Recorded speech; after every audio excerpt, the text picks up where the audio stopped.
ఎవరు ఎక్కడ ఉండి ఎంత కృతజ్ఞతతో బతికినవాడు కానివ్వండి, ఎప్పుడూ ఆయన పేరెత్తనివాడు కానివ్వండి, గోవిందా అని కూడా అననివాడు కానివ్వండి, కానీ కష్టం వచ్చినప్పుడు ఒక్కసారి ఆయన్ని తలుచుకున్నాడు అనుకోండి, అంతే,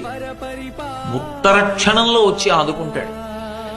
కలలోనంత మున్నెరుంగని మహాకష్టాత్ముడైనట్టి దుర్బలుడు ఆపత్సమయంబునన్ నిజపతాబ్జాతంబు ఉల్లంబునన్ తలపన్ అంతని వచ్చి ఆర్తిహరుడై తన్నైన ఇచ్చును సునిశ్చల భక్తి భావములన్ భజించు వారికిడడే సంపద్విశేషోన్నతులు. కలలో కూడా ఎప్పుడూ వెంకటరమణుణ్ణి తలుచుకోనటువంటి వాడు, పరమ కృతజ్ఞుడైనటువంటి వాడు, ఆపత్కాలంలో ఏదైనా పెద్ద కష్టం వచ్చి మీద పడిపోయి తన దగ్గర ఉన్నటువంటి ఉపకరణముల చేత తన బుద్ధి చేత తాను తప్పించుకోవడం సాధ్యం కాదు అన్న విషయాన్ని బుద్ధి చేత రూఢం చేసుకుని